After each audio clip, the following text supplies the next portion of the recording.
Sa nakaraang video, nakita nating nakapagpagawa na pala ng teleportation magic circle ang bida na si Prince Errol.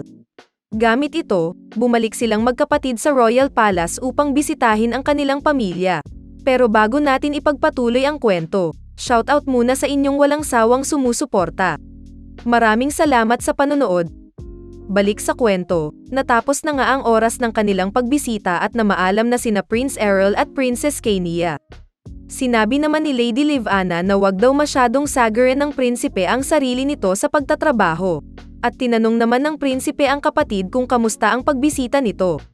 Galit naman itong sumagot na worried daw ba siya na nag-ayaw silang mag-ina ulit. Sabay kotong sa bida na tila nasaktan sa hampas nito. Sabi naman nito na worried daw siya kaya naman pinadala niya raw ang maid doon para tignan ang sitwasyon nila every now and then. Parang nagkaroon ng pag-aaway pero nagkaayos din daw silang mag-ina. Anyway, time na para umalis kaya't nagpaalam na talaga sina Prince Errol kay Lady Livana gayon din ang prinsesa. At sinabing alagaan daw nito sana ang kanyang kalusugan. At doon nagtapos ang maigsing trip niya sa palasyo. Matapos ang ilang araw pagka-uwi nila ng Fahilia, tila meron daw itong bagong problema. At ngayon kailangan niya ng mages, kailangan niya raw mag-hire ng mga ito. Bakit kaya? Ano ang rason kung bakit siya naghahanap ng mage? Well, mas safe daw kasing ipamanage ang teleport magic circle sa kanila. At bilang isang lord ng teritoryo, ang pagkakaroon daw ng mga mage ay convenient. Pwedeng-pwede sila mag-grow ng mga crops instantly gamit lang ang magic. Lalo na ngayong, nagpuputol sila ng mga puno para sa paper production, makakatulong daw ito. Perfect daw ang mages sa ganong trabaho. Kung meron man daw mga halimaw or kaaway na aatake sa kanila, ang power daw ng mages ay makakatulong din. At ang pinaka-importante, kailangan niya raw ng shuttle na gumagamit ng magic. Nang hinayang naman ito na hindi siya masyadong maalam sa magic, kung ganun daw sana pwedeng nakahiga na lang siya buong araw at hindi na masyadong nagpapakapagod. Sa mga ganang pagkakataon daw, nare-realize niyang sana ay may magic siya. Inis na inis kasi ito dahil hindi niya raw maabot ang makating part sa likod niya. Relate ka ba dito? Nakakinis talaga ang Katie pero di mo abot. Sayang at hindi siya nag-imbento nung pangkamot sa likod na uso dito sa Pinas. Meron din ba kayo nun para iwas kamot sa dingding? If wala, pindutin mo yung link sa comment section. Anyway, undecided naman ang bida kung mag-hire daw ba ito o hindi. Kakalimutan niya na lang ba ito? Pero hindi naman daw kakaiba ang pagkakaroon ng exclusive mage para sa mga nobles. Hindi naman daw problema ang pera, hindi lang siya kumukuha kasi ayaw niya sanang maka-attract ng unwanted attention. Ngayon, pwede niya namang gamiting excuse ang teritoryo niya. Meron na siyang rason para kumuha ng maraming mga salamangkero. At tila na-excite ito, at isa pa daw na importanteng point ay ang nangyaring raid sa factory nila. Noon daw mga tauhan lang ang umatake sa kanila. Paano daw kung ang susunod na pumunta doon at umatake ay mga mage na? Wala sila masyadong laban. Kahit na malalakas ang mga knights niya, nag-apply lang daw ito sa head-on battle. Paano daw kung may mage na kayang umatake nang hindi napapansin ng mga ito? At dahil doon, nilagdaan na ang prinsipe at nagdesisyon na itong ihir ang mages. Sumulat ito ng announcement, hiring ng mga resident wizard with experience. Ang benefits, bukod sa salary ay may free accommodation. Meron pang support for self-development. Aba, ayos ang hiring announcement nila. Nirolyo niya na ito at sinabing pwede naman sana siyang magtanong sa Magic Tower pero siguradong mapapagastos daw siya doon ng malaki. Dagdag pa doon, malaki daw ang influence sa Magic Tower kaya baka mainis lang siya doon. Yun mga makakakita lang daw ng announcement na iyon ay siguradong walang impluwensya mula sa tower. So sigurado siyang, mga low-level mages lang ang mag-a-apply dito. Pwede niya naman daw kasi silang i-train mag-isa. At napatalon pa nga ito sa excitement. Ipinakalat na nga ang notice at napansin na ito ng mga tao. Napatanong pa nga ang isa na hindi ba daw ang Fahilia ay yung lugar na sikat dahil sa high-quality paper nila. Yumaman daw ang lord nila doon dahil sa pag-develop ng iba't ibang mga produkto.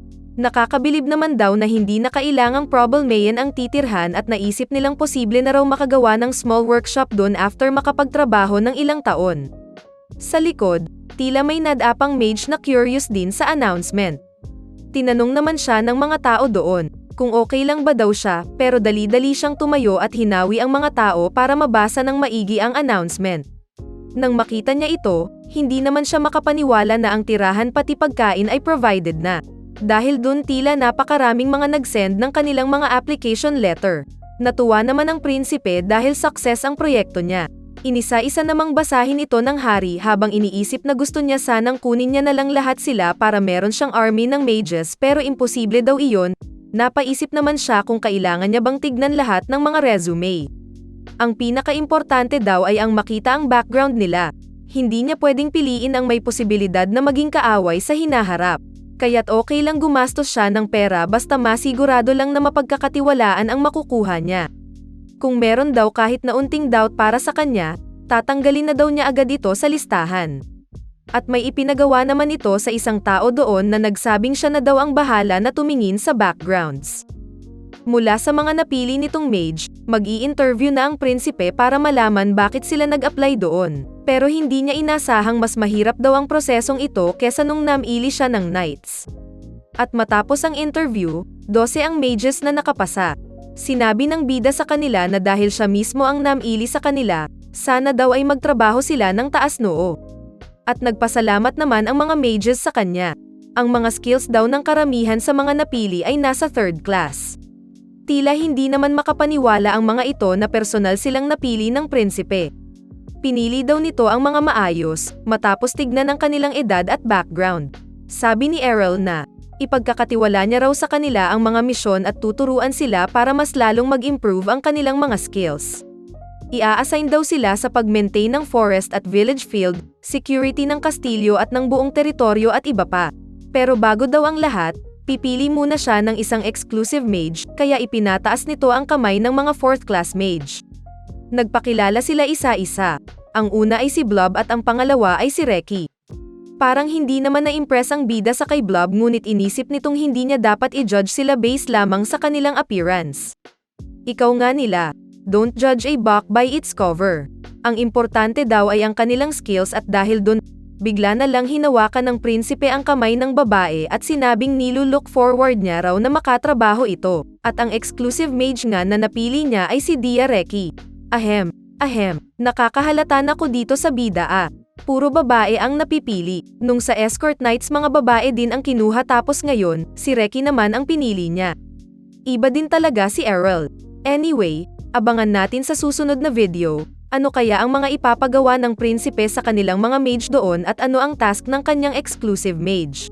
Muli, bilang suporta sa ating channel at para tuloy-tuloy ang ating uploads, siguraduhing mag-like, comment, share at subscribe. Pindutin mo na din link sa comment section para mapatawa kita at ang bell button below para updated ka sa next upload namin. Maraming salamat sa panonood, Oni-chan.